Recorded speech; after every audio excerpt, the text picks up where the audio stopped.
Hi guys, welcome back. Hanan Shah, എൻ്റെ cast, doctor Drake, Antony Pepe, ഇവരുടെ ഈ ഒരു യൂണിവേഴ്സ് അടുത്തൊരു ലെവലിലോട്ട് എത്തിയിരിക്കുകയാണ് സുഹൃത്തുക്കളെ. അപ്പോൾ കഴിഞ്ഞ ദിവസങ്ങളിൽ ഇതുപോലെ ഇത്രയും നാളും ആൾക്കാരെ എക്സ്പോസ് ചെയ്തുകൊണ്ടിരുന്ന എൻ്റെ കാസറ്റ് സ്വയം എക്സ്പോസ്ഡ് ആയിരിക്കുകയാണ്.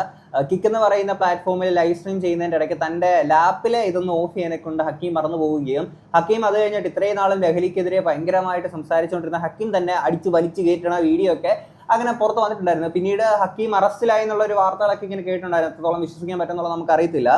എന്താണെങ്കിലും ഹക്കീമിന്റെ കാര്യങ്ങൾ ഒരു സൈഡിൽ കൂടെ അങ്ങനെ പോകുന്നുണ്ട്. അപ്പോൾ എന്താണെങ്കിലും കുറച്ച് നാളത്തേക്ക് സോഷ്യൽ മീഡിയ കോടതി, ഒരു കോടതി അവധിയായിരിക്കും, മറ്റൊരു കോടതിയുണ്ട് ഡോക്ടർ ഡ്രേക്ക് എന്ന് പറയുന്നത്. അപ്പോൾ ഞാൻ കഴിഞ്ഞ വീഡിയോയിലും പറഞ്ഞിരുന്നു, ഈ ഡ്രേക്ക് ആണെങ്കിൽ ഹക്കീം ആണെങ്കിൽ എല്ലാം ഉടായിപ്പാണ്. നമ്മളിവിടെ മെയിനായിട്ട് സംസാരിക്കുന്നത് വെച്ച് കഴിഞ്ഞാൽ കഴിഞ്ഞ ദിവസം ഹനാൻ ഷാ ഒരു വിഷയത്തിൽ ഹനാൻ ഷായുടെ ഒരു എക്സ്പ്ലനേഷൻ വീഡിയോ ഇട്ടിട്ടുണ്ടായിരുന്നു. ആദ്യം തൻ്റെ ഒരു ഇൻസ്റ്റാഗ്രാമിൽ ഒരു പോസ്റ്റ് ഇട്ട് കാര്യങ്ങൾ പറഞ്ഞതിന് ശേഷം കുറച്ചുകൂടെ എക്സ്പ്ലനേഷൻ, അതായത് കുറച്ചുകൂടെ ക്ലാരിറ്റി വരുത്തണം എന്നുള്ള നിലയിലായിരുന്നു ആ ഒരു വീഡിയോ ചെയ്തിട്ടുണ്ടായിരുന്നത്.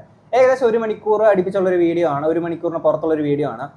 ഞാൻ പറയുന്നത് വെച്ചിട്ട് നിങ്ങൾ ആ ഒരു വീഡിയോ കണ്ടതിന് ശേഷം എൻ്റെ ഈ ഒരു വീഡിയോ കാണുന്നതായിരിക്കും കുറച്ചുകൂടെ ബെറ്റർ.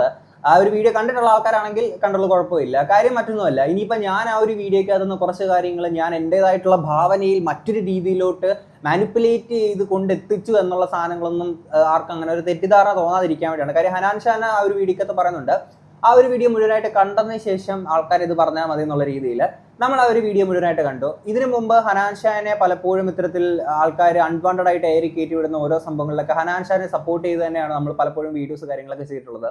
ഫസ്റ്റ് ടൈമാണ് ഹനാൻ ഷാനെ വിമർശിച്ചുകൊണ്ട് ഇത്തരത്തിലൊരു വീഡിയോ ചെയ്യുന്നത്. കാരണം മറ്റൊന്നുമല്ല, ഹനാൻ ഷായുടെ ഭാഗത്തുനിന്ന് ഇത്തരത്തിലൊരു മിസ്റ്റേക്ക് കാര്യങ്ങളൊക്കെ സംഭവിച്ചു.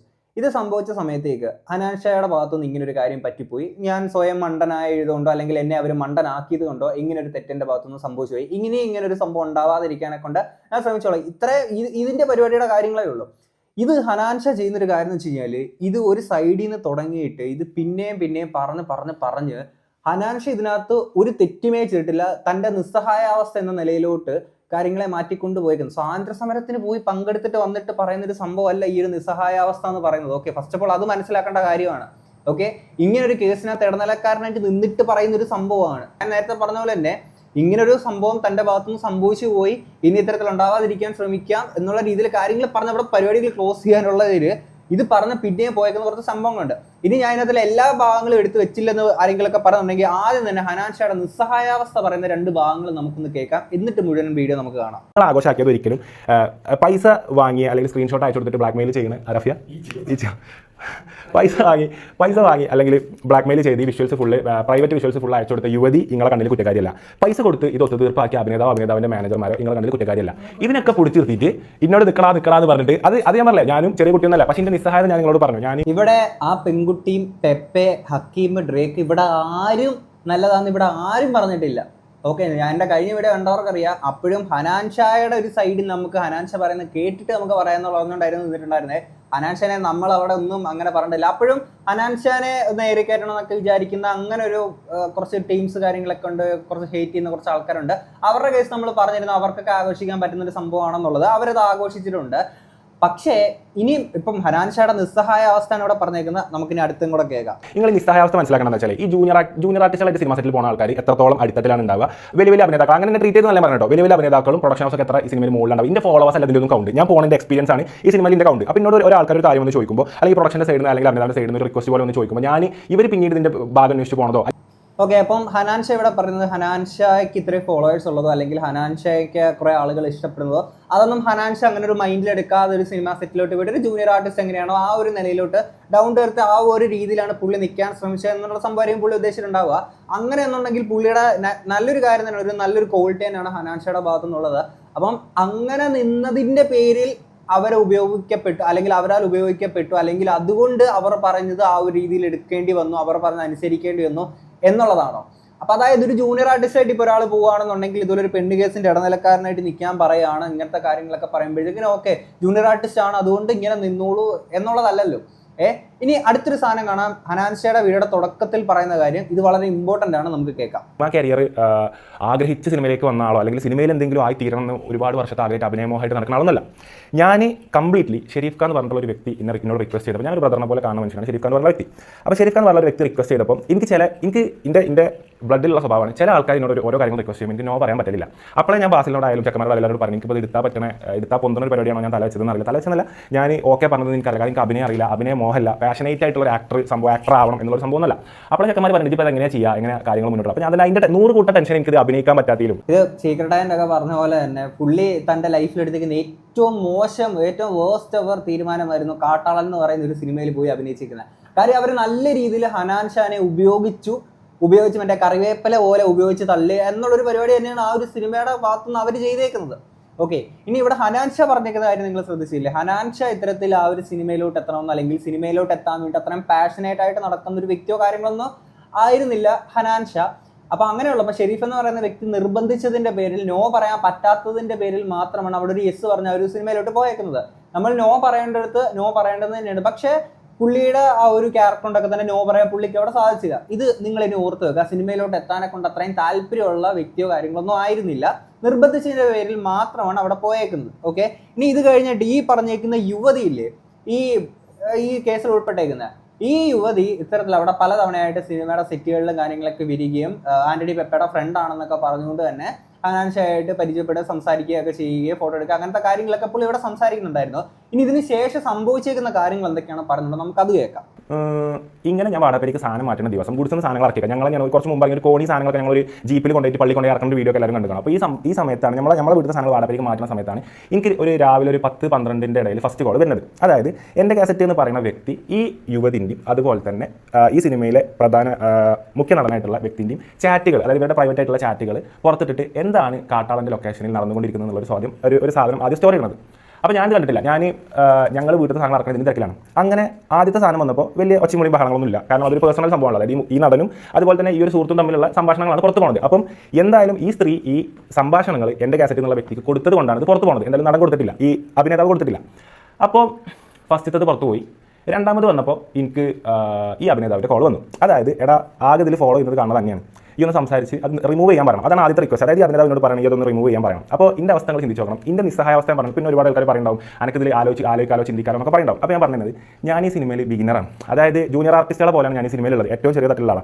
അപ്പോൾ ഈ സിനിമയുടെ പ്രൊഡക്ഷൻ്റെ ആൾക്കാർ അല്ലെങ്കിൽ ഇതിൻ്റെ മുഖ്യധാര നടന്മാരും ഇതിൻ്റെ മാനേജർമാരും സിനിമയുടെ PR കാര്യങ്ങൾ നോക്കുന്ന ഏജൻസികളും സംഭവങ്ങളൊക്കെ വന്നിട്ട് നമ്മളോട് ഇങ്ങനെ ചെയ്യണമെന്ന് പറയുമ്പോൾ ഇതിൻ്റെ തലയിൽ സകല പ്രശ്നവും വരികയാണ്. അപ്പോൾ ഇതിൽ വരാനുള്ള കാരണം വേറെ ആൾ നിൽക്കാനുള്ള കാരണം ഞാൻ പറയുന്നുണ്ട്.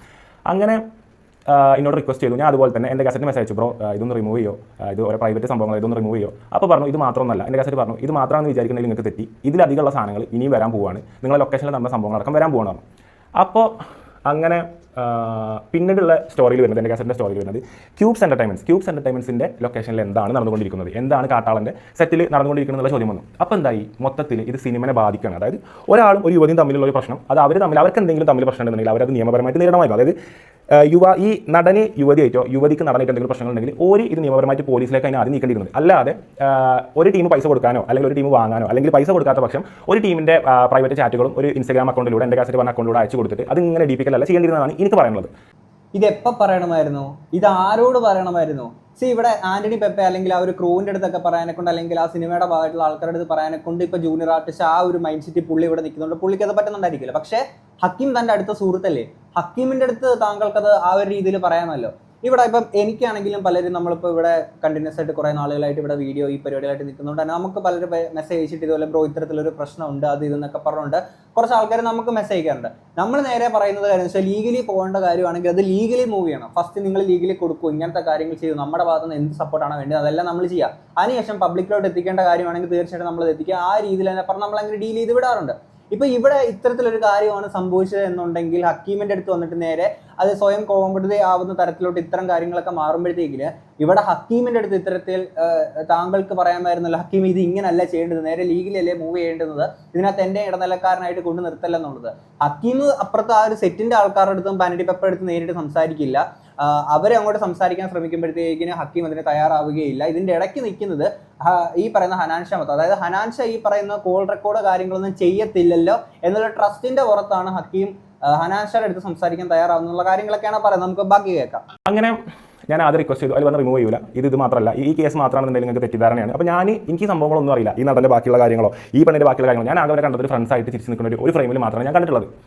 അങ്ങനെ ക്യൂബ്സ് കാര്യങ്ങളിലേക്ക് വന്നു. അപ്പോൾ ക്യൂബ്സ് എനിക്ക് പ്രൊഡക്ഷൻ്റെ സൈഡിൽ നിന്ന് കോൾ വന്നത് എന്താ ഹനാനെ സംഭവം, എന്താണ് നമ്മളെക്കുറിച്ച് പറയുന്നത്. അപ്പം ഇവരും പറയുന്നത് ഒരേ ഒരു റീസണാണ്, ഈ വ്യക്തി ഫോളോ ചെയ്യുന്ന ഒരേ ഒരാൾ ഞാനാണ്. ഇവരാരും മെസ്സേജ് അയച്ചിട്ട്, അതായത് ഈ നടൻ മെസ്സേജ് അയച്ചിട്ട് ഈ എൻ്റെ കാസറ്റ് റിപ്ലൈ കൊടുക്കണില്ല, ഈ നടൻ്റെ മാനേജർ മെസ്സേജ് അയച്ചിട്ട് എൻ്റെ കാസറ്റ് റിപ്ലൈ കൊടുക്കുന്നില്ല. അതുപോലെ തന്നെ ക്യൂബ്സിൻ്റെ സൈഡിൽ നിന്ന് പ്രൊഡക്ഷൻ്റെ സൈഡിൽ നിന്ന് മെസ്സേജ് നോക്കിയിട്ട് എന്താണ് ബ്രോ സംഭവം. കാരണം ക്യൂബ്സ് ഇതിൽ സമ്പൂർണ്ണ നിരവധികളാണ്. എന്താണ് സെറ്റിൽ നടക്കുന്നത്, സെറ്റിൽ ഇപ്പോൾ എല്ലാവരും ഒന്നും നടക്കുന്ന, സെറ്റിൽ നടക്കുന്ന ആരും കാണില്ല.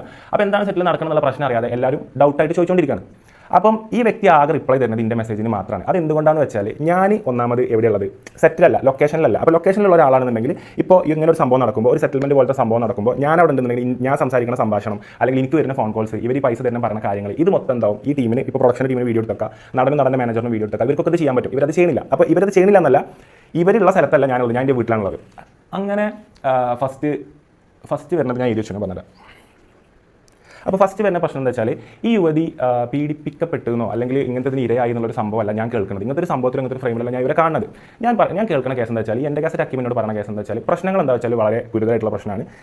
വിവാഹ വാഗ്ദാനം കൊടുത്തിട്ട് പറ്റിച്ചൊക്കെയാണ്. അതായത് ഈ നടന് വിവാഹ വാഗ്ദാനം കൊടുത്ത് പറ്റിച്ചൊക്കെയാണ് ചെയ്തിട്ടുള്ളത്. അപ്പോൾ അതിനെന്തായാലും ഒരു പ്രായശ്ചിത്തം വേണം, ഈ പറ്റിക്കപ്പെട്ടതിനൊരു പ്രായശ്ചിത്തം വേണം. കാരണം ഒരുപാട് ഇവിടെ ജീവിതം ആഗ്രഹിച്ചു ഇയാളുടെ കൂടെ. അങ്ങോട്ട് എനിക്ക് മനസ്സിലാവണില്ല, ഈ യുവതി ഓൾറെഡി വിവാഹിതനായിട്ട് ഭാര്യൻ്റെ കൂടെയും കുടുംബത്തിൻ്റെ കൂടെയും ഇൻസ്റ്റാഗ്രാമിലാണെങ്കിലും എവിടെയാണെങ്കിലും ഈ ഫോട്ടോസ് പോസ്റ്റ് ചെയ്തുകൊണ്ടിരിക്കുന്ന, കൺസിസ്റ്റൻ്റ് ആയിട്ട് പോസ്റ്റ് ചെയ്തുകൊണ്ടിരിക്കുന്ന ഒരു നടൻ്റെ അടുത്ത് എന്ത് വിവാഹ വാഗ്ദാനമാണ് ഇവർക്ക് കിട്ടിയത്, അതിൻ്റെ എന്ത് അടിസ്ഥാനത്തിലാണ് ഈ യുവതി അത് വിശ്വസിക്കുന്നത് എന്ന് എനിക്ക് മനസ്സിലാവണില്ല.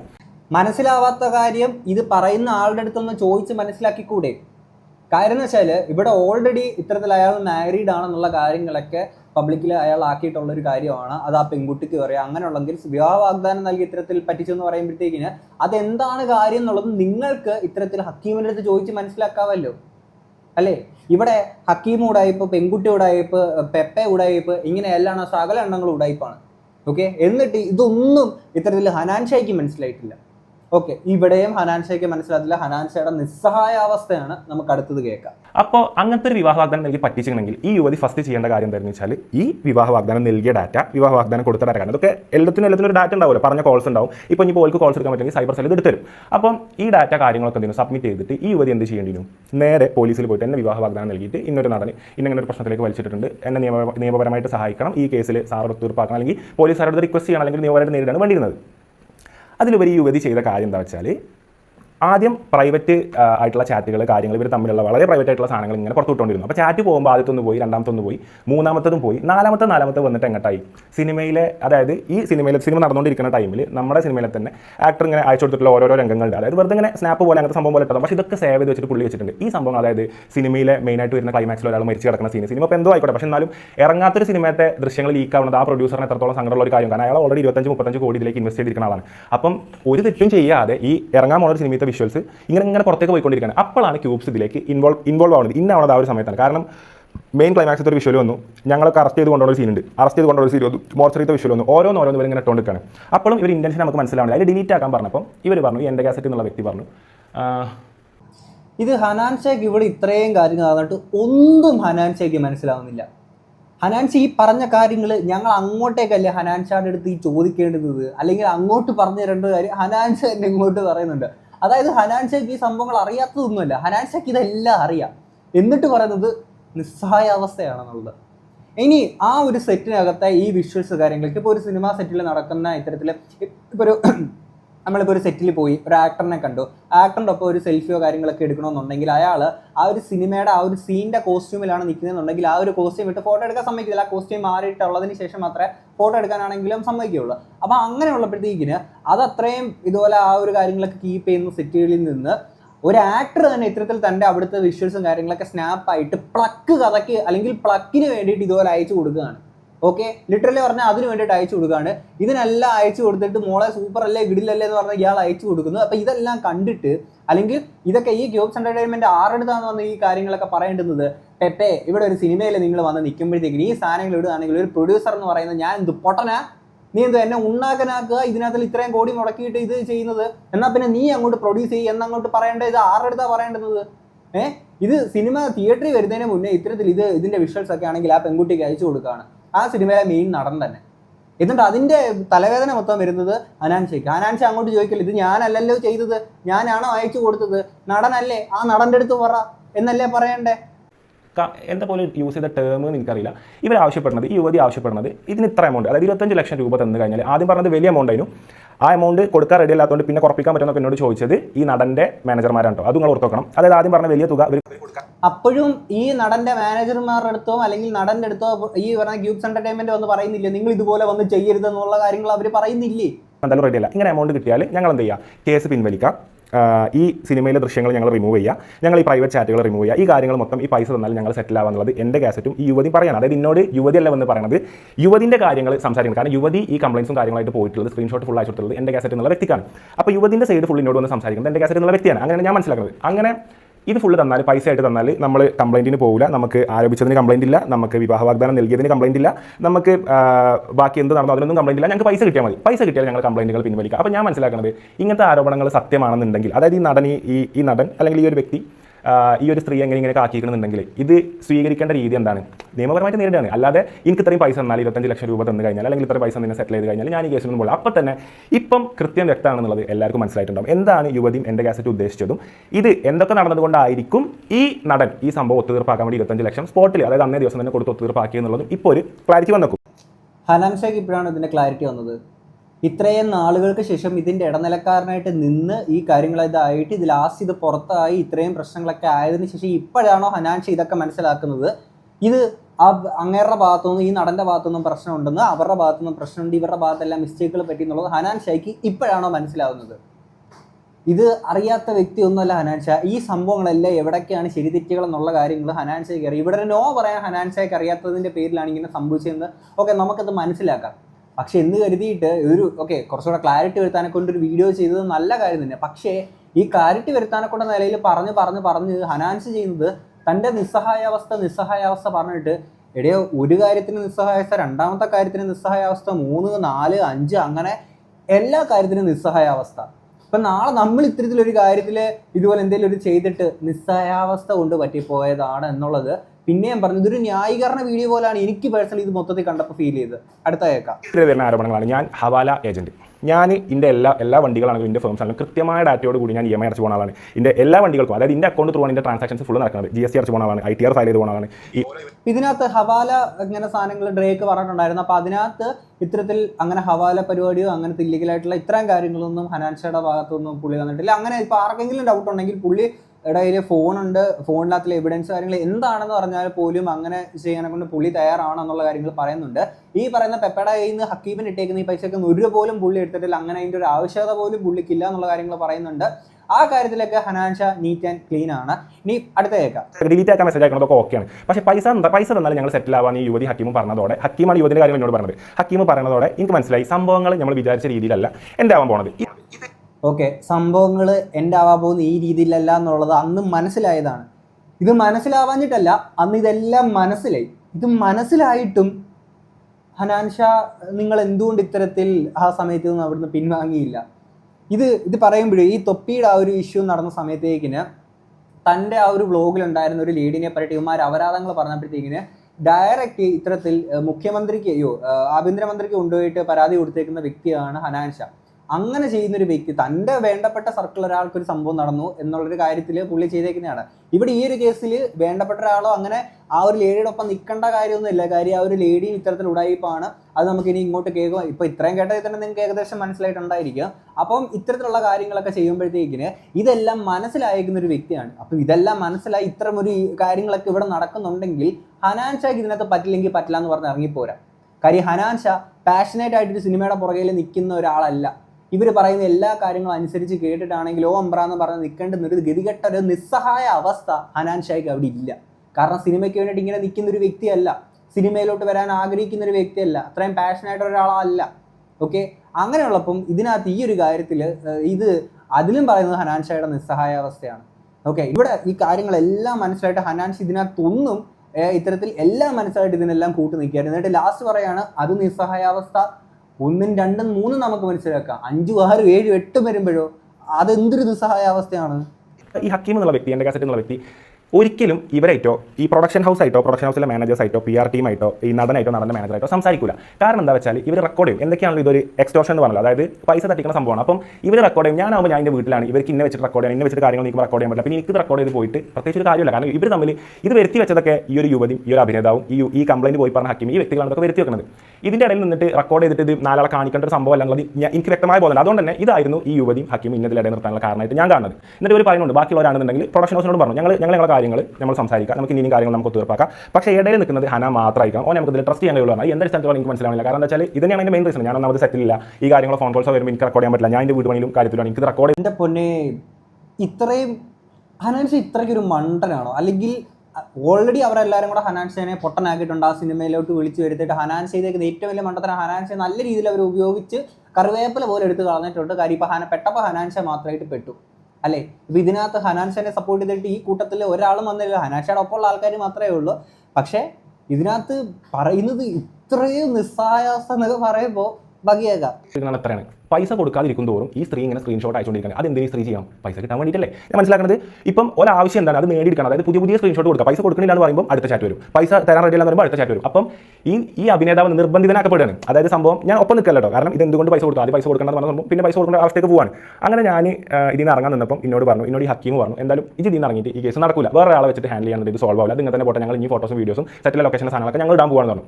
അപ്പോൾ ക്യൂബ്സിൻ്റെ സൈഡിൽ നിന്നാണെങ്കിലും പ്രൊഡ്യൂസർ സൈഡിൽ നിന്നാണെങ്കിലും മാനേജർ എന്നോട് പറഞ്ഞു, ഇതൊന്ന് കഴിയണ വരെ ഇതിലൊന്ന് നിൽക്കുക, ഇത് പെട്ടെന്ന് ഞങ്ങൾക്ക് മനസ്സിലായി, കഴിയണ വരെ ഇതിലൊന്നും നിന്നിട്ടൊന്നും മേത്തുന്ന വ്യക്തി. കാരണം സിനിമ, അതായത് ഈ അഭിനേതാവിൻ്റെ മാനേജർ പറഞ്ഞ കാര്യം അണ്ടിയും കൂടി ഇങ്ങോട്ട് പറഞ്ഞത്, എടാ അണ്ടിയും കൂടി ആദ്യത്തെ സിനിമയാണ്, ഇതിപ്പോൾ ഇങ്ങനത്തെ പ്രശ്നങ്ങൾ വന്നു കഴിഞ്ഞാൽ, ലൊക്കേഷൻ ഇഷ്യൂസ് ഒക്കെ വന്നു കഴിഞ്ഞാൽ ഇയും പെടും, ഇത് OTTക്ക് പോകില്ല, ഈ സിനിമ ബാക്കിയുള്ള കാര്യങ്ങൾ ഉണ്ടാവില്ല, കേസ് കൂട്ടങ്ങൾ വന്നു കഴിഞ്ഞാൽ. അതുകൊണ്ട് കേട്ടോ ഇവർ കേസ് അടക്കം ഈ യുവതി പിൻവലിക്കാന്ന്. ഹനാൻഷ എങ്ങനെ പെടേണ്ട ആവശ്യം എന്താണ്? സിനിമയിലെ ഏതെങ്കിലും അവർ ഇതുപോലെ നടനും അല്ലെങ്കിൽ പ്രൊഡ്യൂസറോ ഇവർ ആരെങ്കിലും ഒക്കെ ഇത്തരത്തിൽ എന്തെങ്കിലും പ്ലക്ക് കഥയായിട്ട് പോയിട്ട് അവരുടെ എന്തെങ്കിലും ഇഷ്യൂസ് ഉണ്ടായെന്നുണ്ടെങ്കിൽ അതിനകത്ത് വന്നേക്കുന്ന ഒരു ജൂനിയർ ആർട്ടിസ്റ്റിന് എന്ത് വരാനാണ്? ഇപ്പം ജൂനിയർ ആർട്ടിസ്റ്റ് ഉദ്ദേശിക്കുന്നത് ഇവിടെ ഹനാൻഷ ആ ഒരു രീതിയിൽ പറഞ്ഞുകൊണ്ടാണ്. അപ്പോൾ അങ്ങനെയുള്ളപ്പം ബാക്കിയുള്ള ആൾക്കാർക്ക് എന്ത് പ്രശ്നം വരാനാണ്? ആ ഒരു കേസിൽ ഒരു നടൻ പെട്ടുന്നുണ്ടെങ്കിൽ ആ നടനെതിരെയല്ലേ ഉണ്ടാവുക. ഇതിനകത്ത് ചുറ്റപ്പെട്ടിട്ട് ബാക്കിയുള്ളവർക്കെതിരെ ചോദ്യങ്ങൾ കാര്യങ്ങളൊക്കെ വന്നൊക്കെ എന്ന് കരുതിയിട്ട് അപ്പം അങ്ങനെ ഒരു പ്രശ്നം നാളുകളിൽ ഉണ്ടാവാതിരിക്കാൻ വേണ്ടിയിട്ടാണ് അത്രയും വലിയ വള്ളി എടുത്ത് തല വെച്ചേക്കുന്നത് അല്ലേ? ഇനി ഇതിനകത്ത് ശ്രദ്ധിക്കേണ്ട അടുത്തൊരു കാര്യമുണ്ട്. ഡ്രേക്കിൻ്റെ വീഡിയോയ്ക്കകത്ത് പറഞ്ഞേക്കുന്ന ഒരു സാധനമുണ്ട്, ഈ പെൺകുട്ടി പോലും അറിഞ്ഞിട്ടില്ല, പെൺകുട്ടി പോലും അറിയാതാണ് ഹക്കീം ഇത്തരത്തിൽ പൈസ ഇടപാട് നടത്തിയിരിക്കുന്നത്. ആ പെൺകുട്ടിയുടെ വോയിസ് വരെ ഡ്രേക്കിൻ്റെ ഒരു വീഡിയോക്ക് തരുന്നുണ്ടല്ലോ, അവൻ ഇത്രയൊക്കെ വലിയ തുക തട്ടുന്നുള്ളത് നമ്മൾ അറിഞ്ഞില്ല എന്നുള്ളതൊക്കെ ഇങ്ങനെ പറയുന്നുണ്ട്. അപ്പം അതായത് ഈ പെൺകുട്ടി അട്ടർ ഫേക്കാണ് അല്ലേ? ഈ പെൺകുട്ടി എന്താണ് ചെയ്തത്? ഈ പെൺകുട്ടിയുടെ കേസ് പറയുമ്പോൾ പെൺകുട്ടിയും പൈസ തട്ടിച്ചേക്കുന്നത്. അപ്പം ഈ പെൺകുട്ടിയുടെ പേരും പറഞ്ഞുകൊണ്ട് വീഡിയോ ചെയ്തേക്കുന്ന ഡ്രേക്ക് എന്താണ്? ആ ഡ്രേക്ക് ഇതിനകത്ത് പറഞ്ഞ എന്താണ്? ഹക്കീം ഇത്തരത്തിൽ ചെയ്തു. അപ്പം ആ പെൺകുട്ടിയുടെ കേസ് അവിടെ എന്തുകൊണ്ട് സ്ട്രെസ് ചെയ്തില്ല? അപ്പം ഈ ഡ്രേക്ക് ഇതുപോലെ ഹക്കീമുമായിട്ട് ഉണ്ടായിരിക്കുന്ന എന്തോ ക്ലാഷ് ഇഷ്യൂസ് കാര്യങ്ങളൊക്കെ. അപ്പം അങ്ങോട്ടും ഇങ്ങോട്ടും ഒന്നും പേഴ്സണൽ അല്ല എന്ന് പറഞ്ഞെങ്കിൽ പോലും എല്ലാം പേഴ്സണൽ തന്നെയാണ് ഡ്രേക്ക് അങ്ങോട്ടും ഇങ്ങോട്ടും തീർത്തേക്കുന്നത്. പിന്നെ ഈ പറയുന്ന ഡ്രേക്ക് പിന്നെ സത്യസന്ധനായിട്ടുള്ളൊരു വ്യക്തി ആയതുകൊണ്ട് പിന്നെ പ്രശ്നമില്ല കേട്ടോ. നമുക്കിനി അടുത്ത കേൾക്കാം. പൈസ ചോദിച്ചവർക്ക് എടപ്പാൾ തന്നെ പൈസ അറേഞ്ച് ചെയ്യൽ മസ്റ്റ് ആയിരുന്നു. അങ്ങനെയാണ് എൻ്റെ സുഹൃത്തും നിരപരാധിയായിട്ടുള്ള വ്യക്തി ഇതിലേക്ക് വരുന്നത്. കൺക്ലൂഷൻ എത്തിയിട്ടോ. അതായത് പൈസ ചോദിച്ചപ്പം ഇവർ പറഞ്ഞു, ഈ അഭിനേതാവിൻ്റെ ആൾക്കാർ പറഞ്ഞു, ഞങ്ങൾ എറണാകുളത്ത് അറേഞ്ച് ചെയ്യാം, അല്ലെങ്കിൽ കൊച്ചിയിൽ അറേഞ്ച് ചെയ്യാം, ഇവിടെ ഒന്ന് വാങ്ങുക അങ്ങനെ എങ്ങനെയൊക്കെ പറഞ്ഞു. അപ്പം ഇവർക്ക് എടപ്പാൾ എന്നുള്ള സ്ഥലത്ത് തന്നെ ഈ പൈസ അറേഞ്ച് ചെയ്യണം, അല്ലാതെ വേറെ സ്ഥലത്തേക്ക് മാറിയിട്ട് അറേഞ്ച് ചെയ്യണം. കാരണം ഇത് എക്സ്റ്റോർഷൻ, അതായത് ഒരാളെ ഇതാക്കുമ്പോൾ ചിലപ്പോൾ അപ്പുറത്തുനിന്ന് പണി വരുമോ ഇപ്പുറത്തുനിന്ന് പണി വരുമോ, ഒരാളെ വേറെ സ്ഥലത്ത് പോയി മീറ്റ് ചെയ്യുമ്പോൾ അവിടുന്ന് പണി വരുന്നൊക്കെയുള്ള ചിന്തകളും ബോധ്യങ്ങളും ഇവർക്കുള്ളതുണ്ടാവും. എടപ്പാൾ എന്നുള്ള സ്ഥലം പറഞ്ഞത് അങ്ങനെ. അപ്പോൾ എടപ്പാൾക്ക് എത്തി കാര്യങ്ങൾ. എടപ്പാളിലുള്ള ആരെങ്കിലും കയ്യിൽ ഏൽപ്പിച്ചാൽ മതി പൈസ എന്ന് പറഞ്ഞപ്പം ഈ അഭിനേതാവിൻ്റെ മാനേജറിൻ്റെ ടീമിൽ നിന്ന് ആൾക്കാർ 10 ലക്ഷം രൂപയും കൊണ്ടിട്ട് അവർക്ക് 25 ലക്ഷം ക്യാഷ് ആയിട്ട് ഒപ്പിക്കാൻ പറ്റിയിട്ടില്ല. അങ്ങനെ 10 ലക്ഷം രൂപയ്ക്ക് ക്യാഷ് ആയിട്ട് ഒപ്പിക്കാൻ പറ്റി ഒരു നേരെ എടപ്പാൾക്ക് വരുന്നത്. ബാക്കിയുള്ള പൈസ ഓരന്നെ ഈ അഭിനേതാവിൻ്റെ മാനേജർക്ക് ഇടപെട്ടിട്ട് ബാക്കിയുള്ള പൈസ ഈ അഭിനേതാവിൻ്റെ റെമ്യൂണറേഷൻ ഇന്ന അക്കൗണ്ടിലേക്ക് അയക്കണം എന്ന് പറഞ്ഞിട്ട് അയക്കാണ് ഇൻ്റെ കൂട്ടുകാരനായിട്ടുള്ള സവാദിൻ്റെ അക്കൗണ്ടിലേക്ക് അയക്കാണ്. ഈ കേസിൽ സമ്പൂർണ്ണ നിരപരാധിയും ഏറ്റവും പാവപ്പെട്ടതിൽ എനിക്ക് വേണ്ടി ഒരു സഹായം ചെയ്തിട്ട് സങ്കടാവസ്ഥയിലേക്ക് പോകേണ്ട ഒരു വ്യക്തിയാണ് സവാദ് എന്നുള്ള വ്യക്തി, അതുപോലെ തന്നെ സുമേഷ് എന്ന് പറഞ്ഞ വ്യക്തി, സുമേഷ് എന്ന് പറഞ്ഞ വ്യക്തി. രണ്ടാളോടും ഞാൻ സങ്കടത്തോടെ മാപ്പ് വയ്ക്കണം. കാരണം എനിക്കൊരു സഹായം ചെയ്യാൻ വേണ്ടിയിട്ടാണ് ഇവർ മുന്നോട്ട് വരുന്നത്. കാരണം എന്താ വെച്ചാൽ എടപ്പാൾ പൈസ ഒപ്പിക്കണം എന്ന് പറഞ്ഞപ്പോൾ ഞാൻ ഈ പ്രൊഡക്ഷൻ ഹൗസ് ടീമിനോട് ചോദിച്ചു, എടപ്പാൾ നിങ്ങൾക്ക് എന്തായാലും അറിയുന്ന ആൾക്കാരുണ്ടാവും, നിങ്ങളൊക്കെ പ്രൊഡക്ഷൻ കാര്യങ്ങളൊക്കെ അല്ലല്ലോ. അപ്പോൾ ഞാൻ 2-3 ആൾക്കാരോട് ചോദിച്ചു. ഇവർ കുറേ ചെക്ക് ചെയ്തു. അതുപോലെ തന്നെ അഭിനേതാവിനോട് ചോദിച്ചു, നിങ്ങൾക്ക് നിങ്ങളുടെ അക്കൗണ്ട് ഒപ്പിച്ചോളൂ, നിങ്ങൾ ആൾക്കാർ ത്രൂ നിങ്ങൾ അയച്ചോളി. അഭിനേതാവിൻ്റെ അക്കൗണ്ട് ഒപ്പിച്ചു. അഭിനേതാവ് കുറേ നോക്കി, മുമ്പ് ഉദ്ഘാടനത്തിന് പോയ ഷോപ്പുകളും കാര്യങ്ങളും ഇതൊക്കെ നോക്കുന്നുണ്ട്. ഇപ്പം 1-2 ഷോപ്പുകളുണ്ട്, അവിടെ ആൾക്കാർ പൈസ കൊടുക്കും. അപ്പോൾ ഇവരൊന്നും ഈ പൈസ ആരും റിസീവ് ചെയ്യാൻ റെഡിയല്ല. അപ്പോഴും ഞാനെന്ത് മനസ്സിലാക്കിയില്ല, ഇതിൽ ഒളിഞ്ഞിരിക്കുന്ന പ്രശ്നങ്ങളെ മനസ്സിലാക്കാതെ ഞാനൊരു ഇന്റെ മണ്ടത്തരം കൊണ്ട് അല്ല സത്യം ഇന്റെ മണ്ടത്തരം. അപ്പോൾ ഇവർക്ക് എന്താണ് ഈ അക്കൗണ്ട് കാര്യങ്ങൾ തപ്പിട്ട് ഇവർക്ക് കിട്ടാതെ മനസ്സിലാവും. അപ്പോൾ എന്നോട് ഈ അഭിനേതാവിന്റെ മാനേജർ പറയാം, ഇജ് മലപ്പുറത്തല്ലേ, ഇജ് ആ ഭാഗത്തല്ലേ, എനിക്ക് അവിടെ ഒരു അക്കൗണ്ട് കിട്ടാനുള്ള പണി, ഈ അക്കൗണ്ട് ഒന്ന് വേഗം ഒപ്പിക്കണം. അപ്പം അക്കൗണ്ട് ഒപ്പിക്കാതിരിക്കുമ്പോൾ ഈ യുവതി എന്ത് ചെയ്യാണ്, അടുത്ത സ്ക്രീൻഷോട്ട് ഈ ഹക്കീമുള്ള വ്യക്തിക്ക് അയച്ചു കൊടുക്കാൻ, പിന്നെ അടുത്തത് ഇതാണ്. പൈസ ഇങ്ങോട്ട് കിട്ടിയിട്ടില്ല എന്നുണ്ടെങ്കിൽ ഓരോന്ന് ഇങ്ങനെ പോകണം. അപ്പോൾ കൊടുക്കാൻ, അപ്പോൾ അവർ പറയുന്നത് ഞങ്ങൾ കൊടുക്കാൻ റെഡിയാണല്ലോ, പിന്നെ എന്തിട്ടോണ്ടിരിക്കണം. അപ്പോൾ അവർ പറയുന്നത് നിങ്ങൾ ചിലപ്പോൾ തരാതെ പോയി കഴിഞ്ഞാൽ ഇതാവും. അപ്പോൾ ഇത്ര സമയത്തിനുള്ളിൽ എത്തണം പറഞ്ഞു. അപ്പം 10 ലക്ഷം ഓൾറെഡി ക്യാഷ് ആയിട്ട് പോകുന്നു ചെയ്തു, ബാക്കി 15 ഫൈൻഡ് ഔട്ട് ഞങ്ങൾ അയക്കാനുള്ള മാർക്ക് അക്കൗണ്ടാണ്. അങ്ങനെ എന്നോട് പറഞ്ഞ് എടപ്പാൾ ആരെങ്കിലും ഉണ്ടോ നോക്ക്. അങ്ങനെ ഞാൻ എടപ്പാൾ ഒരു ജ്വല്ലറി ഇനോഗ്രേഷൻ പോയിരുന്നു, സുമേഷ് ഖാൻ്റെ ജ്വല്ലറി ഇനോഗ്രേഷൻ ഞാൻ പോയിരുന്നു. അത് 1-2 വർഷം മുമ്പാണ് ഞാൻ പോകുന്നത്. അങ്ങനെ ആ ഉദ്ഘാടനത്തിന് എന്നെ വിളിച്ച എൻ്റെ സുഹൃത്താണ് സവാദ് എന്ന് പറഞ്ഞിട്ടുള്ള വ്യക്തി. അതായത് ഉദ്ഘാടനത്തിന് വിളിച്ച ആളാണ്, എനിക്ക് ഓൾറെഡി അറിയുന്ന ആളാണ്. 2-3 ഫ്രണ്ട് സർക്കിൾ ത്രൂ എനിക്ക് അറിയണം. അല്ലാതെ ഞങ്ങൾ ഒരുപാട് തിക് ഫ്രണ്ട്സ് അല്ല, പക്ഷേ ഞാൻ നല്ല രീതിയിൽ റെസ്പെക്ട് ചെയ്യണം. എന്നെ കാണുമ്പോൾ സ്ഥലം പറയണേ, ഞാൻ അങ്ങോട്ട് നല്ല രീതിയിൽ നിൽക്കുന്ന ഒരാളാണ് സവാദ് വ്യക്തി. അപ്പോൾ ഞാൻ എൻ്റെ കോൺടാക്ട് ലിസ്റ്റ് എടുത്ത് നോക്കുമ്പോൾ എടുത്ത് ആകെ എടപ്പാളിലുള്ള ഒരു കോൺടാക്ട് സവാദ് എന്നുള്ള കോൺടാക്ട് അത് വന്നിരിക്കുന്നത് ഈ ജ്വല്ലറി ഉദ്ഘാടനത്തിൻ്റെ പേര് കാര്യങ്ങളൊക്കെ ആയിട്ട് വരുന്നത്. അപ്പോൾ ഞാൻ ഉദ്ഘാടനം പോയ സ്ഥലത്ത് ഒരു അക്കൗണ്ട് ഉണ്ട്. അപ്പം അഭിനേതാവിൻ്റെ മാനേജർ തപ്പിയിട്ട് അക്കൗണ്ട് കിട്ടുന്നില്ല. ഇന്നെക്കാട്ടിലും ഹോൾഡുള്ളവരാണ് ഇവരൊക്കെ. നിങ്ങൾ ചിന്തിക്കണം, ഈ അഭിനേതാവാണ്, അഭിനേതാവിൻ്റെ മാനേജർമാരാണ്, പ്രൊഡക്ഷൻ ഹൗസാണ്, ഇവർക്ക് അക്കൗണ്ട് തപ്പിയാണെങ്കിൽ കിട്ടും. പക്ഷേങ്കിൽ എന്നോട് പറഞ്ഞു ഞങ്ങൾക്ക് അക്കൗണ്ട് കിട്ടുന്നില്ല, ഞങ്ങൾക്ക് അക്കൗണ്ട് എങ്ങനെ തപ്പിയിട്ട് കിട്ടില്ല, ഈ അക്കൗണ്ട് തപ്പിയിട്ട് എങ്ങനെയെങ്കിലും പിടിച്ചോണ്ട. അങ്ങനെ ഞാൻ ഈ ഉദ്ഘാടന സവാദിനോട് കാര്യം പറഞ്ഞു, സവാദ് ഇങ്ങനെ കാര്യമുണ്ട്, ഒരു പൈസ ഇങ്ങനെ എൻ്റെ അക്കൗണ്ടിലേക്ക് വരും, അപ്പം ഇങ്ങനെ ചെയ്യാൻ. സവാദ് ആദ്യം പോയിച്ചു. സവാദ് ആദ്യം പറഞ്ഞു എനിക്ക് നല്ല പേടിയുണ്ട്, കാരണം ഇത് എന്തിൻ്റെ പൈസ, എങ്ങനെ നാളെ ഇതിൻ്റെ ചോദ്യം വരണം, കാര്യങ്ങളൊന്നും എനിക്ക് ഡീൽ ചെയ്യാൻ കഴിയില്ല. അപ്പം സവാദ് കുറേ പിന്മാറാൻ ശ്രമിച്ചു. അപ്പോൾ ഞാൻ പറഞ്ഞു സവാദ് ഇല്ല, ഞാൻ ഇവരോടും ചോദിക്കേണ്ടി, ഈ അഭിനേതാവിൻ്റെ മാനേജർമാരോട് ഇവരോടൊക്കെ ഞാൻ ചോദിക്കേണ്ടത്, ഇത് പിന്നീട് ഒരു പ്രശ്നമാവോ? ഇല്ല, അത് ഇന്നത്തോടെ ഒത്തുതീർപ്പാവില്ല, പിന്നീട് ഒരു പ്രശ്നമില്ല, കാര്യങ്ങളില്ല, അത് വേഗം കൊടുത്തിട്ട് അത് ഒഴിവാക്കി വിടാം, എല്ലാം ഡിലീറ്റ് ചെയ്യാൻ പറയും. ഇതാണ് ഇവരെ പറയുന്നത്. ഇത് ഇവർ പറഞ്ഞുള്ളതിൻ്റെ വലിയ തെളിവാണ്. എൻ്റെ ഫോൺ ഞാൻ എവിടെയും കൊടുക്കാൻ ഞാൻ റെഡിയാണ്. അപ്പം ഇങ്ങനെ സവാദിൻ്റെ അക്കൗണ്ടിലേക്ക് എനിക്ക് തോന്നുന്നു 7 2 അക്കൗണ്ടിലേക്ക് വരികയാണ്. അപ്പം സവാദ് അക്കൗണ്ട് കൊടുത്തു എന്നല്ലാതെ എത്ര എമൗണ്ട് ഏകദേശം വരുന്നുണ്ട് എന്നുള്ള ബോധ്യം പോലും സവാദിനില്ലേനു. പൈസ വന്നു കഴിഞ്ഞാൽ സവാദിന് ഇത്ര പൈസ ഞാൻ ഇവിടെ കൊണ്ട് കൊടുക്കണം. അപ്പം പറയും ഇനിയുള്ള കാര്യങ്ങൾ നിങ്ങൾ എൻ്റെ കാസറ്റ് എന്ന് പറഞ്ഞിട്ടുള്ള വ്യക്തി വിളിക്കും, മൂപ്പരെ വിളിച്ചിട്ട് ഹക്കീം വിളിച്ചിട്ട് നിങ്ങളോട് കാര്യങ്ങൾ സംസാരിക്കും, അത് അതുപോലെ ഡീൽ ചെയ്ത് കൊടുത്താൽ മതിയാണ്. അപ്പോൾ ഇന്നോട് ഇവർ ഈ എൻ്റെ കാസറ്റ് എന്നുള്ള വ്യക്തി ഹക്കീമിനോട് പറഞ്ഞ കാര്യം, ഇവിടെ ഇത്രയും വലിയ ഡീലിങ്സ് കാര്യങ്ങളൊക്കെ സിനിമയ്ക്കകത്തൊക്കെ നടക്കുന്ന പോലത്തെ പരിപാടിയാണ് റിയൽ ലൈഫിൽ ഇവിടെ നടന്നേക്കുന്നത്. പൈസ അവിടെ കൊണ്ട് എത്തിക്കുന്നു, ഇപ്പുറത്തുനിന്ന് എത്തിക്കുന്നു, നല്ല സീനി കാര്യങ്ങളൊക്കെ ഉണ്ടായിരിക്കുന്നത്. ഇത്രയൊക്കെ നടന്നിട്ടും ഹനാൻ ഷാ പറയുന്നത് ഹനാൻ ഷായുടെ നിസ്സഹായ അവസ്ഥ. ഈ പറയുന്ന പോലെ അവിടെ ഒരു അക്കൗണ്ട് ഉണ്ടാക്കാനോ അല്ലെങ്കിൽ അതൊന്നും സംഘടിപ്പിക്കാനോ കാര്യങ്ങളൊന്നും അവിടെ സിനിമയിലെ സെറ്റിൽ ഒരാൾക്കും പറ്റത്തില്ലല്ലേ, ഒരാൾക്കും പറ്റാത്ത അവസ്ഥ. അപ്പം ഇത് ഹനാൻ ഷാനെ ഇത് ചോദിക്കുന്നുണ്ട്. എൻ്റെ പൊന്നു ഹനാൻ ഷാ, ഇത് നിങ്ങൾക്ക് ആ സമയത്ത് ആ സെറ്റിലുള്ള അവരുടെ അടുത്ത് ചോദിച്ചൂടെ, നിങ്ങളുടെ അടുത്ത് പറയുന്ന ആൾക്കാരുടെ അടുത്ത്. കാര്യം നിങ്ങൾ സിനിമയിൽ പാഷനേറ്റായിട്ട് നിൽക്കാനെ കൊണ്ട് ആഗ്രഹിക്കുന്ന അല്ലെങ്കിൽ അങ്ങനെ വന്നേക്കുന്ന ഒരു വ്യക്തിയല്ല. അങ്ങനെയുള്ളപ്പോൾ നിങ്ങൾക്ക് ധൈര്യമായിട്ട് ചോദിക്കാം. ഇത് അങ്ങനെ പറഞ്ഞതിൻ്റെ പേരിൽ നിങ്ങളവിടെ സഹായിച്ചില്ല എന്നും പറഞ്ഞുകൊണ്ട് നിങ്ങളുടെ കരിയർ ഒന്നും നഷ്ടപ്പെടുന്നില്ല. ഓക്കെ, എന്താണെങ്കിലും ഇതിനകത്ത് പെട്ടുപോയി. ഇനിയിപ്പോൾ ഇത് എന്താണെങ്കിലും ഇനിയിപ്പോൾ കുളിച്ച് കയറാം, ഇനിയിപ്പോൾ കൂടെ നിന്നേ പറ്റൂ എന്നുള്ള രീതിയിൽ പെട്ടുപോയൊരവസ്ഥയാണെന്നുണ്ടെങ്കിൽ മനസ്സിലാക്കാം. പിന്നെ ഇതെല്ലാം നിസ്സഹായാവസ്ഥ എന്ന് പറഞ്ഞ് അങ്ങനെ ന്യായീകരിക്കില്ല ഇതിനെ. ഞാൻ പറയട്ടെ, പൈസ കിട്ടിയതോടെ ഈ യുവതി എന്തുകൊണ്ട് സൈലൻ്റായി? ഹക്കീം പൈസ വാങ്ങി, ഈ യുവതി അത് നമ്മുടെ അടുത്താണോ ചോദിക്കണ്ടേ? നിങ്ങൾ പോയിട്ട് ആ പെൺകുട്ടിയുടെ അടുത്ത് ചോദിക്കൂ, ഹക്കീമിൻ്റെ അടുത്ത് ചോദിക്കൂ, ആ നടൻ്റെ അടുത്ത് ചോദിക്കൂ, അല്ലെങ്കിൽ ആ നിങ്ങൾ ഇതിനകത്തോട്ട് കൊണ്ടുവന്നേക്കുന്ന ഷെരീഫ് അദ്ദേഹത്തിൻ്റെ അടുത്ത് ചോദിക്കൂ, ഇവരുടെ അടുത്ത് ചോദിക്കൂ. ഇവിടെ അല്ല വന്ന് ചോദിക്കേണ്ടത്. ഇപ്പം പറഞ്ഞില്ലേ, ഇപ്പം ഇതിനകത്ത് ഈ പെൺകുട്ടിയും മുട്ടൻ ഉടായിപ്പാണ്. ഓക്കെ, ഇത് എന്ന് വെച്ച് കഴിഞ്ഞാൽ ഇവിടെ പെപ്പയും ഈ പെൺകുട്ടിയും കൂടെ നടത്തിയേക്കുന്ന പരിപാടി, ഒരു പെൺകുട്ടിയാണെങ്കിൽ ആ ഒരു സമയം കഴിഞ്ഞപ്പോഴത്തേക്കിന് പൈസ തട്ടാമെന്നുള്ള രീതിയിലൊരു സ്കീമിലോട്ട് മാറി. അപ്പം അത് തന്നെയാണ് ഇവിടെ സംഭവിച്ചിരിക്കുന്നത്. പെൺകുട്ടിയും ഉടായിപ്പാണ്, ഹക്കീമും ഉടായിപ്പാണ്, പെപ്പയും ഉടായിപ്പാണ്. എന്നിട്ട് ഇതൊക്കെ ഉടായിപ്പായി എന്നുള്ള ഈ രീതിയിൽ മനസ്സിലായിട്ട് എന്തുകൊണ്ട് പിന്നീട് പെൺകുട്ടി ഒന്നും സംസാരിച്ചില്ല, എന്തുകൊണ്ട് ഇതില്ല, അല്ലെങ്കിൽ FIR പോലും ഇവരുടെ ഈ ഒരു കേസുമായിട്ട് ബന്ധപ്പെട്ടിട്ട് ഇട്ടിട്ടില്ല. ഈ ചോദ്യങ്ങളൊക്കെ അന്ന് ചോദിക്കണമായിരുന്നു. ഒരു ദിവസം ഞാൻ ഈ സിനിമ കൊടുത്തിട്ട് ഈ സിനിമയിൽ ഞാൻ ഒരു രൂപ വാങ്ങിയിട്ടില്ല. എനിക്ക് തരായിട്ടല്ല. ഷെരീഫിനോട് എത്രയോ പ്രാവശ്യം എൻ്റെ പേയ്മെൻറ്റിൻ്റെ കാര്യങ്ങൾ എന്നോട് ഡിസ്കസ് ചെയ്താണ്. ഈ പൈസ വാങ്ങി ഈ അക്കൗണ്ട് ഡീറ്റെയിൽസ് അയക്കുക, ഈ കാര്യങ്ങൾ അയക്കുന്ന എത്രയോ പ്രാവശ്യം എന്നോട് സിനിമക്കാർ എന്നോട് സൂചിപ്പിച്ചിട്ടുണ്ട്. ഞാൻ പറഞ്ഞു ഞാൻ പൈസക്ക് വേണ്ടിയിട്ട് ഇവിടെ സിനിമയ്ക്ക് വന്നല്ല. ഞാൻ എന്താ വെച്ചാൽ ബിഗ് സ്ക്രീനിൽ കാണുമ്പോൾ എൻ്റെ അഞ്ചമാരൊക്കെ പാലുവർജ്ജം വരുമ്പോൾ കൈയൊട്ടലുണ്ട്. അപ്പം ഞാൻ വന്നാൽ എൻ്റെ അഞ്ചമാരും കുട്ടികളൊക്കെ എങ്ങനെയാണ് കൈയൊട്ടുന്നത്, അവർക്ക് അത് എൻജോയ് ചെയ്യാൻ പറ്റുന്നതെന്ന് എനിക്കൊന്ന് എന്ത് ചെയ്യണം, അതൊന്ന് കാണണം. അപ്പോൾ അത് കാണാൻ വേണ്ടിയിട്ട് മാത്രം സിനിമയിൽ വന്ന വ്യക്തിയാണ്. കുറേ ആൾക്കാർ പറഞ്ഞു സിനിമാഭാവി നഷ്ടപ്പെടുമോ എന്ന് ആലോചിച്ച് പലതും ഒത്തുതീർപ്പാക്കി. നല്ല ബെസ്റ്റ് ആയിട്ടുണ്ട്. എനിക്കിത് കേട്ടപ്പോഴാണ് തോന്നിയത്, നിങ്ങളൊന്ന് ആലോചിച്ച് വെക്കുക, സിനിമയിൽ ഒരു പാഷനേറ്റ് ആയിട്ട് വന്നേക്കുന്ന ഒരു ആക്ടർ അല്ല. അവിടെ ഷെരീഫ് എന്ന് പറയുന്ന വ്യക്തി നിർബന്ധിച്ചതിൻ്റെ പേരിൽ സിനിമയിൽ അഭിനയിക്കാൻ വന്നേക്കുന്ന ഒരാളാണ്. 1 രൂപ പോലും പൈസ വാങ്ങാതെയാണ് 30 ദിവസം ആ ഒരു സിനിമ സെറ്റിൽ പുള്ളി പോയേക്കുന്നത്. സീൻസിൽ എന്തോ കുറച്ച് സീൻസിലൊക്കെ സിനിമയിലുള്ളതെന്നൊക്കെയാണ് പറയുന്നത്. ഞാൻ ആ സിനിമ കണ്ടിട്ടില്ല. അപ്പോൾ ആ സിനിമയിൽ അഭിനയിച്ചിരിക്കുന്നത് തൻ്റെ ഒപ്പമുള്ള ആൾക്കാർക്ക് താൻ സ്ക്രീനിൽ വരുമ്പോഴത്തേക്കിനും അവരെന്താ കൈയടിക്കും ഇതൊക്കെ ഒന്ന് കാണാൻ, അതിനൊക്കെ വേണ്ടിയിട്ടാണ് പുള്ളി സിനിമയിൽ അഭിനയിച്ചേക്കുന്നത്. ആ 30 ദിവസം പുള്ളി മറ്റ് ഷോസിനൊക്കെ പോയിരുന്നെങ്കിൽ എന്തോരം പൈസ ഉണ്ടാക്കാൻ പറ്റുന്നുള്ള കാര്യങ്ങളൊക്കെ പറയുന്നുണ്ട്. അതെല്ലാം മാറ്റി വെച്ചിട്ട് 1 രൂപ പോലും പൈസ പോലും വാങ്ങാതെ പുള്ളി അവിടെ പോയി അങ്ങനെ സിനിമയിൽ അഭിനയിക്കാൻ ചെന്നു. അവർക്ക് കൈയടിക്കാനുള്ള കാര്യങ്ങളൊക്കെ പുള്ളി ആ ഒരു രീതിയിൽ ചിന്തിച്ചിരിക്കുന്ന വളരെ നല്ല കാര്യം. എന്നിട്ട് പുള്ളി പോയി ചെയ്തേക്കുന്നത് ഇങ്ങനൊരു കേസിൻ്റെ ഇടനിലക്കാരനായിട്ട് നിന്നേക്കുന്നത് എനിക്ക് മനസ്സിലാവണില്ല. ഓക്കെ, ഇനി ഞാൻ ഈ ഒരു വിഷയത്തിൽ ഈ ഒരു രീതിയിൽ സംസാരിക്കാനുള്ള ഒരു കാരണം എന്താണെന്ന് വെച്ച് കഴിഞ്ഞാൽ ഇത്രയും കാര്യങ്ങൾ പുള്ളി പറഞ്ഞു, പുള്ളി പെട്ടുപോയി, നമുക്ക് മനസ്സിലാക്കാം, ഓക്കെ, പുള്ളിയുടെ അവസ്ഥയായിരിക്കും എന്നുള്ള മനസ്സിലാക്കാം. പക്ഷേ ഇത്രയും പറഞ്ഞിട്ട് അവസാനം ഒരു സാധനം കൂടെ പുള്ളി പറഞ്ഞു, നമുക്ക് അത് കേൾക്കാം.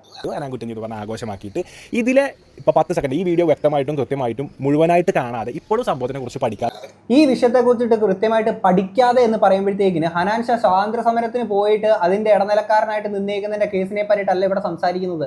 കൃത്യമായിട്ട് പഠിച്ചില്ല എന്ന് പറയുമ്പോൾ ഹനാൻ ഷാ എന്നെ പറയുന്നുണ്ട്, ഇതിനകത്ത് ഞാൻ ഇടനിലക്കാരനായിട്ട് നിന്നു, ഇതാണെന്നുള്ള കാര്യങ്ങൾ പറയുന്നുണ്ട്. ഇത്രയും കേട്ടിട്ട് ഇനി ഇതിനകത്ത് എന്താണ്, കൃത്യമായിട്ട് എന്ത് പഠിക്കാനാണ് എനിക്ക് മനസ്സിലാവുന്നില്ല. ആ പെൺകുട്ടി ഉടായിപ്പാണ്, പെപ്പ ഉടായിപ്പാണ്, ഹക്കീം ഉടായിപ്പാണ്, ഡ്രേക്ക് ഉടായിപ്പാണ്, സകലമായ എണ്ണങ്ങൾ ഉടായിപ്പാണ്. ഇതിനകത്ത് ഹനാൻ ഷാ മാത്രം ഇതിനകത്ത് മറ്റേ സൂപ്പറാണ്, കിടിലമാണ്, ഇത്രയും കേട്ടിട്ട് നമ്മൾ പറയണോ, ഇത്രയും നമ്മൾ കണ്ടിട്ട് പഠിച്ചിട്ട് പറയണോ, ഇതിന്റെ ഇടനിലക്കാരനായിട്ട് നിസ്സഹായാവസ്ഥ കൊണ്ട് നിന്നു എന്ന് പറയുന്നത് കിടിലം കാര്യമാണെന്നുള്ളത് നമ്മൾ പറയണോ? ഞാൻ എനിക്ക് നൽകാനുള്ള ഡാറ്റ നൽകി ഞാൻ എൻ്റെ ഫോണുകൾ ഹാജരാക്കാൻ എല്ലാത്തിനും റെഡിയായി നിയമപരമായിട്ട് നേരിടാൻ ഞാൻ റെഡി ആയിക്കൊണ്ടിരിക്കുന്നത്. ഇനിയും ഒരു 15 സെക്കൻഡ് 35 സെക്കൻഡ് സാധനം എടുത്തിട്ട് ഞാനിതിൽ അങ്ങനെയാണോ അങ്ങനെയാണെന്ന് പറഞ്ഞോട് എനിക്ക് പറയാനുള്ളത് എന്താ വെച്ചാൽ, മേലേക്കൊരൽ നല്ല മഴയുള്ള സമയമാണ്, പാടത്ത് നല്ല മറ്റേ ചെത്തിരിപ്പാടത്ത് നല്ല സൈഡിൽ പൂള പൂത്തിരിക്കുന്നുണ്ടാവും, മേലേക്കൊരലും അങ്ങനെ കയറിയിട്ട് പൂളണ്ട് കുത്തിക്കോളി എന്നാണ് എനിക്ക് പറയാനുള്ളത്. അതായത് ഹനാൻ ഷാ പറയുന്നത്, ഹനാൻ ഷായുടെ ഈ ഒരു വീഡിയോ മുഴുവനായിട്ട് കണ്ടതിന് ശേഷം ഇതിന്റെ 10-15 മിനിറ്റ് ക്ലിപ്പ് നമ്മൾ എടുത്ത് വെച്ചിട്ട് നമ്മളിപ്പോൾ ഈ റിയാക്ട് ചെയ്യുന്ന പോലെ തന്നെ വീഡിയോ ഒക്കെ ചെയ്ത് കഴിഞ്ഞിട്ട് ഇതിനകത്ത് ഹനാൻ ഷാ പറയുന്നത് സൂപ്പർ കിടിലെന്ന് പറയുന്നില്ല, പകരം നമ്മൾ വിപരീതമായിട്ടുള്ളൊരു അഭിപ്രായമാണ്, നമ്മുടെ ഒരു അഭിപ്രായ വ്യത്യാസമാണ് രേഖപ്പെടുത്തുന്നത് എന്നുണ്ടെങ്കിൽ അതിലും ഭേദം നിങ്ങൾ പോയിട്ടൊരു പൂള കുത്തും അല്ല മലക്കാടൊക്കെ ഇല്ലേ പോയി ഒരു കപ്പ കുത്തും എന്നുള്ളതാണ് ഹനാൻ ഷാ പറയുന്നത്. ഹനാൻ ഷാ എനിക്ക് പറയാനുള്ളൊരു കാര്യം എന്ന് വെച്ച് കഴിഞ്ഞാൽ, സിനിമയിലോട്ട് എത്താനെ കൊണ്ട് ഒരിക്കലും ആഗ്രഹിച്ചിട്ടില്ലാത്ത ഒരു പാഷനേറ്റ് ആക്ടർ അല്ലാത്ത ഹനാൻ ഷാ ഷെരീഫ് എന്ന് പറയുന്ന വ്യക്തി നിർബന്ധിച്ചതിന്റെ പേരിൽ മാത്രം ഇത്തരത്തിൽ ആ ഒരു സിനിമയിൽ പോയിട്ട് അഭിനയിക്കുകയും 30 ദിവസം തന്റെ ഷോസ് ഒക്കെ മാറ്റി വെച്ച് അത്രയും കിട്ടുന്ന പൈസ ഒക്കെ മാറ്റി വെച്ചിട്ട് 1 രൂപ പോലും അവിടുന്ന് അവർ പൈസ തരാമെന്ന് പറഞ്ഞിട്ടും അത് വേണ്ട, എൻ്റെ കൂടെ ഉള്ളവർക്ക് തന്നെ സ്ക്രീനിൽ കാണുമ്പോൾ കൈയടിക്കുക, അതിന് വേണ്ടിയിട്ട് മാത്രമാണ് ഞാൻ സിനിമയിലോട്ട് ഇത് നിങ്ങൾ പറയുന്നതിനനുസരിച്ച് അഭിനയിക്കുന്നത്, നോ പറയാൻ പറ്റാത്തതിൻ്റെ പേരിൽ മാത്രം എസ് മൂല്യത്, ഇതിനൊക്കെ വേണ്ടിയിട്ടാണ് എന്ന് പറഞ്ഞുകൊണ്ട് അങ്ങനെ സിനിമയിലോട്ട് എത്തപ്പെട്ടേക്കുന്ന ഒരു വ്യക്തി 1 രൂപ പോലും പൈസ വാങ്ങാതെ അങ്ങനെ എത്തപ്പെട്ടേക്കുന്ന വ്യക്തി അവിടെ ചെയ്തേക്കുന്നത് ഇത്തരത്തിലൊരു വിഷയത്തിന് ഇടനിലക്കാരനായിട്ട് നിൽക്കുക എന്നുള്ളതാണ്. അപ്പോൾ എനിക്ക് പറയാനുള്ളത്, അങ്ങനെ ഒരു വിഷയത്തിന് ഇടനിലക്കാരനായിട്ട് നിൽക്കുന്നതിലും ഭേദം ഒരു 10-15 മിനിറ്റുള്ള ക്ലിപ്പ് എടുത്ത് വെച്ചിട്ട് റിയാക്ട് ചെയ്യുന്നതോ അല്ലെങ്കിൽ ഈ പറഞ്ഞ പോലെ മഴക്കാലമൊക്കെ അല്ലേ പോയി ഒരു പൂള കുത്തുന്നതാണോ നല്ലതെന്ന് എനിക്ക് തോന്നുന്നു. പിന്നെ പറയാനുള്ളത്, ഇത്തരം വിഷയങ്ങൾക്ക് ഇടനിലക്കാരനായിട്ട് നിൽക്കുന്നതിനും ഭേദം ഇതുപോലെ മഴക്കാലമൊക്കെ അല്ലേ ഇതുപോലെ പോയിട്ടൊരു പൂള കുത്തുന്നതായിരിക്കും നല്ലതെന്നുള്ളതാണ് എനിക്ക് പറയാനുള്ളത്. കൂടുതലായിട്ട് ഞാൻ ഇതിനെ പറഞ്ഞ് വലിച്ചു നീട്ടുന്നില്ല. എന്താണെങ്കിലും ഒരു വിഷയം ഉണ്ടായി കഴിഞ്ഞാൽ പറ്റിപ്പോയി, അതിൻ്റെ പുറത്ത് പിന്നെ ന്യായീകരണം, അതിൻ്റെ ഇടയ്ക്ക് മറ്റേ മാസം കയറ്റി കഴിഞ്ഞാൽ കണ്ടുകൊണ്ടിരിക്കുന്ന ആൾക്കാർ എല്ലായ്പ്പോഴും കണ്ടിട്ട് എല്ലാം ഓക്കെ ഇത് സൂപ്പർ കിഡിൽ എന്ന് പറഞ്ഞെന്നുള്ളത് വരത്തില്ല. സോ ഇത്രയും കേട്ട് നിങ്ങൾക്ക് എന്താ തോന്നുന്നുള്ളത് തീർച്ചയായും കമന്റ് ബോക്സിൽ പറയാം. നമുക്ക് അടുത്തൊരു വീഡിയോ ആയിട്ട് കാണാം. അപ്പം ശരി, ബൈ.